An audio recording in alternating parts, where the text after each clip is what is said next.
ఐఫామ్ aluminium and design LLP company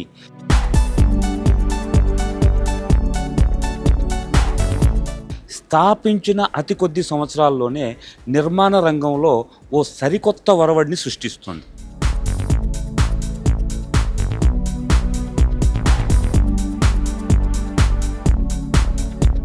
సాధారణమైన నిర్మాణ పద్ధతులకు స్వస్తి చెప్తూ వాటన్నిటికంటే భిన్నంగా ఇటువంటి ఇటుకలు, ఫ్లై యాష్, సిమెంట్ ఇలాంటివేమీ వాడనవసరం లేకుండా నిర్మాణ రంగంలో ఎంతో త్వరితగతిగా పెరుగుతున్న జనాభాకు అనుగుణంగా నిర్మాణాలను చేపడుతుంది ఐఫామ్ aluminium and design LLP.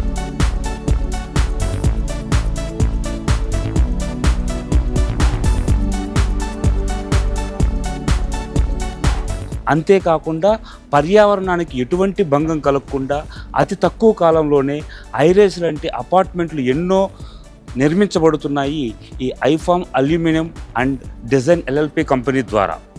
Sir, సాధారణంగా ఉపయోగించే పద్ధతులు కన్స్ట్రక్షన్ దాంట్లో వాటి అన్నిటికంటే భిన్నంగా మీరు ఉపయోగిస్తామంటున్నారు.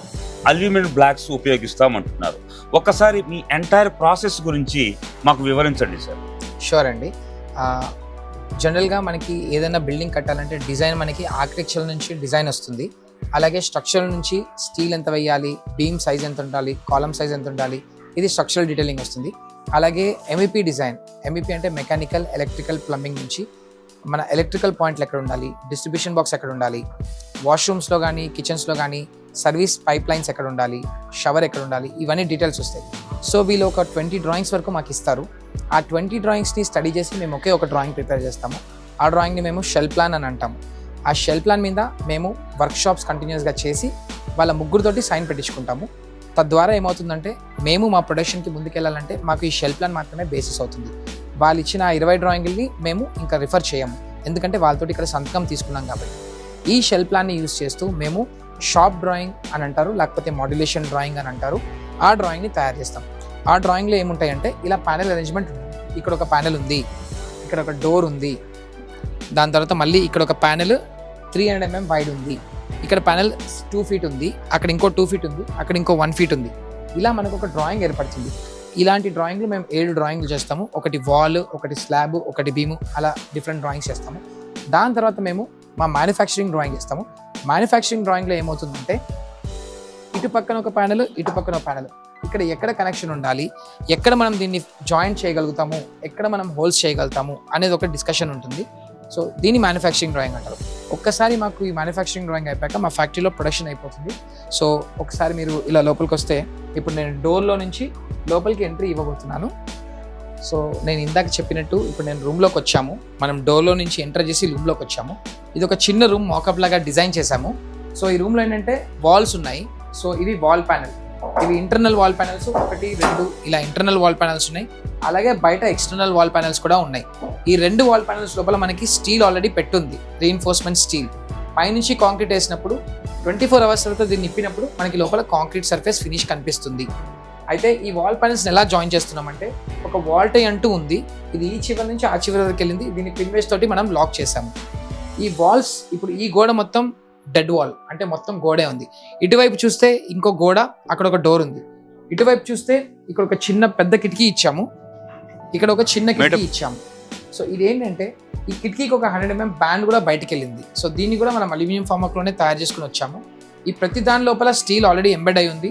ఇప్పుడు ఇక్కడ మనకు ఒక టీవీ పాయింట్ కావాలనుకోండి, మనం ఆల్రెడీ లోపల నుంచి ఎలక్ట్రికల్ లైన్ లేచేసి పెట్టాము. సో మనం దీన్ని డిస్మాంటిలింగ్ చేశాక మళ్ళీ మనం దీన్ని చిజిలింగ్ చేసి మళ్ళీ ఎలక్ట్రికల్ లైన్ కానీ ప్లంబింగ్ లైన్ కానీ పెట్టాల్సిన ఆవశ్యకత లేదు.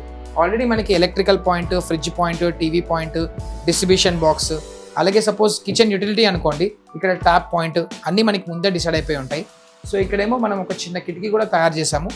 ఇప్పుడు ఇక్కడ లివింగ్ రూమ్లో ఇక్కడ ఒక డోర్ ఉందనుకోండి, ఆ డోర్ స్లైడింగ్ డోర్ ఓపెన్ చేసుకుని నేను బాల్కనీలోకి ఎంటర్ అవుతున్నాను. బాల్కనీలోకి ఎంటర్ నేను బయటకు చూస్తున్నప్పుడు నాకు చుట్టూ ప్రహారీ గోడ ఉండాలి. ఈ చుట్టూ ప్రహారీ గోడ కూడా మనం ఆర్సీసీలోనే చేసాము. దానికి కూడా మేము అల్యూమినియం ఫార్మకే యూజ్ చేసాం. సో ఇవి మనం ఇప్పుడు గోడలన్నీ డిస్కస్ చేసాము. ఇక్కడ ఒక చిన్న బీమ్ ఉంది. ఈ బీమ్ ఎందుకంటే ఇది ఒక క్యాంటిలివర్ స్లాబ్లో వచ్చింది కాబట్టి ఈ బీమ్ ఆ లోడ్ తీసుకోవాలి. సో ఆ బీమ్ నుంచి లోడ్ మళ్ళీ ఈ కాలమ్కి ట్రాన్స్ఫర్ అవుతుంది. సో ఇవి బీమ్ ప్యానల్స్ అంటారు. అలాగే మనం ఇప్పుడు స్లాబ్ చూస్తే కొంచెం కెమెరా లోపల తీసుకురండి. ఈ స్లాబ్ చూస్తే ఇవన్నీ మనం ప్యానెల్స్ పెట్టేసాము. వీటిని స్లాబ్ ప్యానెల్స్ అంటారు. పైన కాంక్రీట్ వేస్తున్నప్పుడు ఈ స్లాబ్ లోడ్ అంతా ఈ ప్రాప్స్ ద్వారా కింద స్లాబ్కి ట్రాన్స్ఫర్ అవుతుంది. సో ఈ స్లాబ్ ప్యానెల్స్ కూడా 100% ఉంటాయి. సో మనం కాంక్రీట్ వేసే ముందు స్లాబ్ కాంక్రీటింగ్ కూడా ఫ్యాన్ పాయింట్స్ కానివ్వండి, లేకపోతే ఎటువంటి పాయింట్ అన్నా మెయిన్ డీబీ దగ్గరికి వెళ్ళే పైప్స్ కూడా అన్ని ముందే రన్ చేస్తాము. సో ఇది అల్యూమినియం ఫామ్ వర్క్ సిస్టమ్ యొక్క ప్రత్యేకత. సో ఇంకొకటి ఏంటంటే, ఇప్పుడు ఇక్కడ గోడ ఇలా వేస్తున్నప్పుడు ఇది కొంచెం ఇలా ట్విస్ట్ అయిపోయే ఛాన్స్ ఉంది. అది ట్విస్ట్ అవ్వకుండా ప్రాపర్ లైన్ లెవెల్ ఉండాలి కాబట్టి, ప్లమ్ కూడా కరెక్ట్గా ఉండాలి కాబట్టి ఇలా ఒక ఎల్ షేప్లో ఒక మనం వెయిలర్ పెట్టాము. దీన్ని ఇక్కడ టైట్గా బిగించాము. దీనివల్ల ఏంటంటే ఇది 90 డిగ్రీ వాల్లా రాబోతుంది. అలాగే ఇక్కడ కూడా 90 డిగ్రీ వాల్ రాబోతుంది. ఇప్పుడు నెక్స్ట్ ఏంటంటే, పైనుంచి కాంక్రీట్ వేస్తున్నప్పుడు కాంక్రీట్ ప్రెషర్ పెరుగుతూ వెళ్తుంది. పైకి వెళ్ళే కొద్దీ ప్రెషర్ తగ్గుతుంది. సో కింద ప్యానెల్స్ ఏవైతే ఉన్నాయో అవి కొంచెం బల్జ్ అయిపోయి సెపరేట్ అయిపోయే ఛాన్స్ ఉంది కాబట్టి అవి వాటిని రెసిస్ట్ చేయడానికి మనం ఇక్కడ ఒక అలైన్మెంట్ వెయిలర్ అనే ఒక పైప్ పెట్టి అలైన్మెంట్ క్లాప్తో దీన్ని లాక్ చేసాం. సో ఇది ఏం చేస్తుందంటే, ఈ వాల్ స్ట్రైట్గా వస్తుంది కానీ ఎటువంటి అండ్యులేషన్స్ లేకుండా, బల్జింగ్ లేకుండా వస్తుందని చెప్పడానికి ఇది ఒక ఉదాహరణ. అలాగే ఈ అలైన్మెంట్ వెయిలర్కి ఈ పుష్పుల్ జాక్ తోటి కూడా మనం లాక్ చేసి ఇక్కడ కాంక్రీట్ నెయిల్ కొట్టాము. దీనివల్ల ఏంటంటే, ఈ రూమ్ డైమెన్షన్ మనం కింద 3 మీటర్ బై 3 మీటర్ అనుకుంటే ఎగ్జాక్ట్గా డిస్పెండిల్ చేశాక 3 మీటర్ బై 3 మీటరే ఉంటుంది, కానీ దానికన్నా తక్కువ అవ్వకుండా ఉండడం కోసం ఇవన్నీ మనం తీసుకునే ప్రికాషన్స్.